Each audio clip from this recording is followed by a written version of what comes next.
Je vais donner encore une prophétie pour le Burkina. Dieu dit, il a mis à la tête du Burkina. Aujourd'hui, on est le 9 avril 2025. C'est ça, non?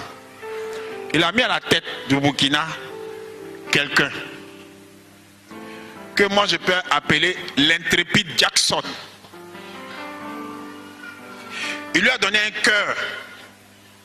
cœur qui n'a pas peur, un cœur qui s'en fout des menaces de quoi que ce soit ou de qui que ce soit. Et il lui a donné une intelligence extraordinaire. Je vous dis bien, une intelligence extraordinaire. Les visions que le Seigneur a mis en cet homme-là, leur général, comment il s'appelle là? Ibrahim Traoré.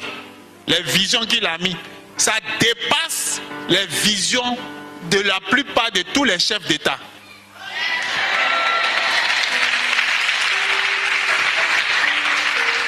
Et je vous dis, des choses extraordinaires vont sortir de lui.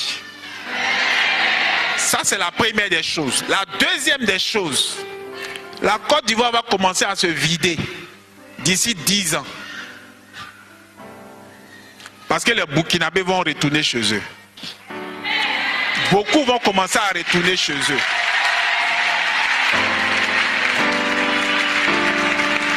Oui. L'intelligence que le Seigneur a donnée à cet homme-là, quand il va commencer à travailler dans son pays,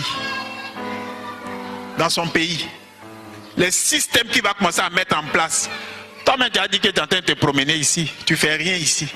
Tu seras obligé de retourner et tu vas t'insérer dans la société. Dieu lui a donné une intelligence forte, extraordinaire, et il lui a donné quelque chose de très fort qu'on appelle l'onction. Je prie pour lui. Je prie pour lui. Je prie pour lui. Que Dieu le couvre. Que Dieu le protège. Que le Seigneur soit avec lui. Il n'y a pas longtemps, quand j'ai prophétisé, j'ai dit que Dieu est en train de donner une grâce au Burkina. Le Burkina va commencer à se développer. Petit à petit.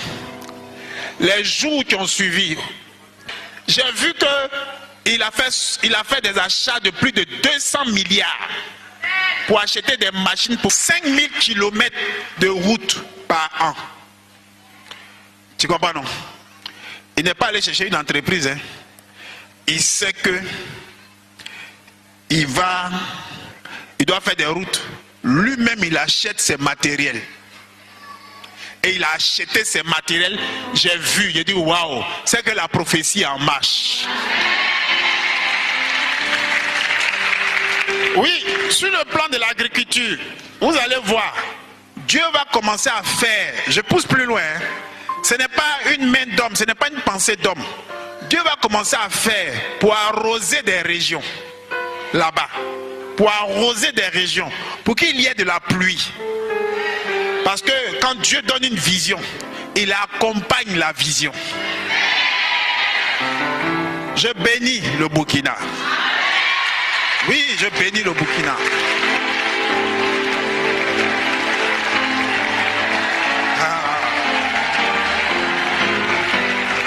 Et je bénis le Seigneur pour la vie de cet homme et de ses collaborateurs. Que Dieu manifeste sa gloire sur ce pays. Je vais dire une chose. Moi-même, Dieu m'a mandaté de prier pour le Burkina. Et il m'a dit, prie pour les 4 points cardinaux. 4 points cardinaux. Parce que, écoutez bien, les temps qui vont venir là, on va commencer à découvrir des métaux rares dans le sous-sol du Burkina. Oui, ils vont commencer à découvrir des choses, des métaux rares, des richesses dans le sous-sol. Ils n'ont pas dit que le Burkina est pauvre. Ils vont lire leur.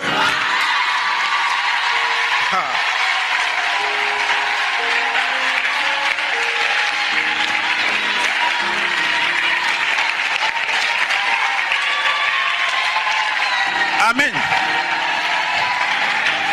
Amen. Vous savez, les gens n'ont rien compris. Ce n'est pas la politique, hein? C'est de la prophétie.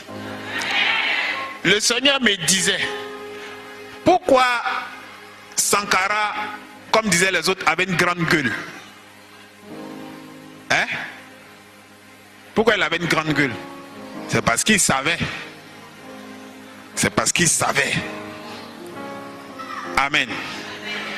Dieu ne peut pas limiter un pays, délimiter un pays. Et puis le pays va être pauvre.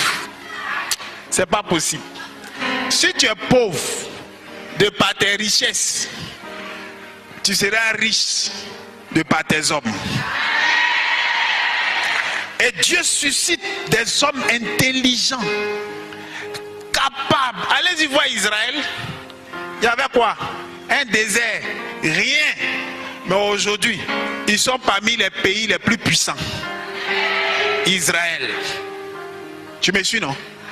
Parce qu'il a donné des personnes intelligentes et ils ont commencé à créer des choses avec leurs mains, travailler le sol. La verdure a commencé à pousser. Tu me comprends? Tu me comprends? Or, beaucoup sauront que la main de Dieu est sur ce peuple-là. Le temps de Dieu est arrivé. Ça a sonné. Voilà pourquoi il a suscité. Et comme il a suscité, il fera. Alors, comme il m'a dit de prier pour qu'il suscite des richesses, parce qu'il dit qu'il m'a donné ce don, alors je prie pour le Burkina.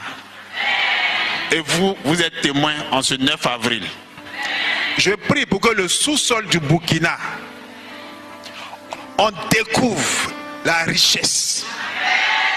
On découvre encore plus d'or. On découvre encore plus de pétrole, de gaz, de matières rares qui coûtent encore plus cher, afin que la grâce,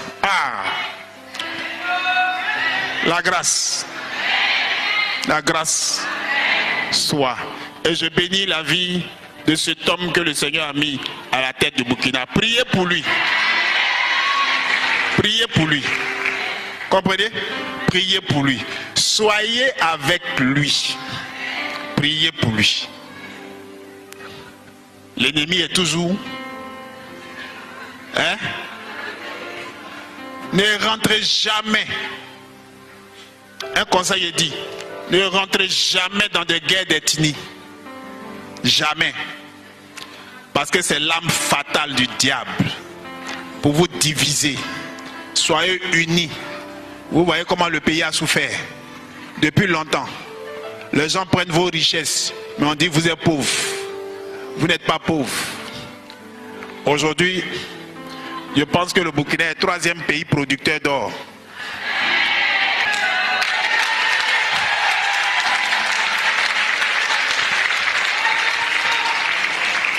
Amen. Bien-aimé, ne sois pas dans des logiques. Tout n'est pas logique. Des gens ne croient pas beaucoup de choses. Beaucoup de choses que eux-mêmes y voient. Parce qu'ils veulent que ça soit logique. Rien n'est logique. Tu veux peut-être que, comme tu as trop étudié, alors 1 plus 1 est égal à 2. Dans Dieu, ou bien dans le Seigneur, ça ne se passe pas comme ça. 1 plus 1 n'est pas égal à Dieu. Et regarde, j'ai dit à une de mes filles là, quand je l'ai regardée, elle était ici burkinabé. Ici elle est là, elle tourne un peu, ça marche un peu, ça marche pas, tout et tout. Je lui ai dit, j'ai prié, je l'ai regardé, et dit, toi, ta grâce n'est pas ici, va, retourne dans ton pays. Elle est partie. On n'a pas dit que quand tu vas partir, ça sera facile. Mais c'était dur au début, difficile, compliqué, un peu, bim, elle s'est insérée. Actuellement, je vous parle, elle travaille là-bas. Elle est bien. Elle a sa moto. Elle roule sa moto, tranquille. Je lui ai demandé, tu veux revenir? Elle dit non.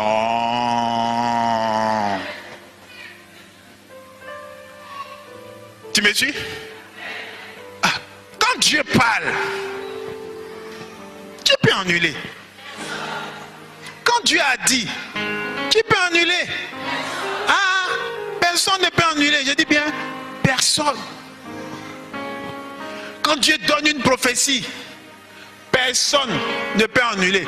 Quand on donne la prophétie, tout ce que toi tu as à faire, garde ta vie, ne meurs pas vite. Dis à ton voisin, garde ta vie, ne meurs pas vite. Ouais, faut pas aller provoquer certaines choses qui vont te tuer vite. Et puis ceux qui sont assis à côté vont dire, ah mais Maudit avait prophétisé, non? Mais si tu allais prendre grossesse, que tu as fait avortement, que tu es morte, c'est moi qui t'ai dit? C'est la parole de Dieu qui t'a dit? Ah, amen. Donc garde ta vie. Quelqu'un me suit? C'est pourquoi depuis on a prophétisé sur moi. On m'a dit que je vais voyager à travers le monde. Je vais faire ci, je vais faire... Que je vais voyager à travers quoi?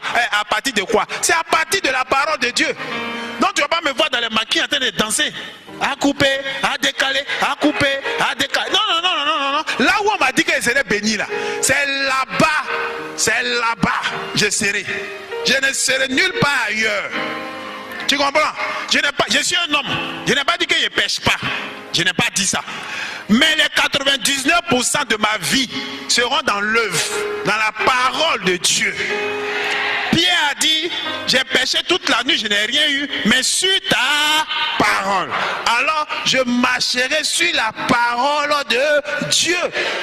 Est-ce que Pierre, quand Dieu l'a récupéré, il n'a pas marché sur sa parole? C'est pas là, il a eu près de 3000 poissons, 5000 poissons. C'est pas ça. Mais est-ce qu'après Pierre n'a pas péché? Il n'a pas régné Jésus. Donc il ne se pas en train de se tirer. Un matin, Pierre n'est pas resté chez Jésus. Alors, il n'était pas de façon terre à terre pour que tu comprennes. On se comprend, non? Il n'est pas dit que tu ne seras pas attaqué. Tu es un être humain, tu seras attaqué. Mais souviens-toi de la parole qui t'accompagne. Regarde ton voisin, dis, qu'est-ce qui t'accompagne?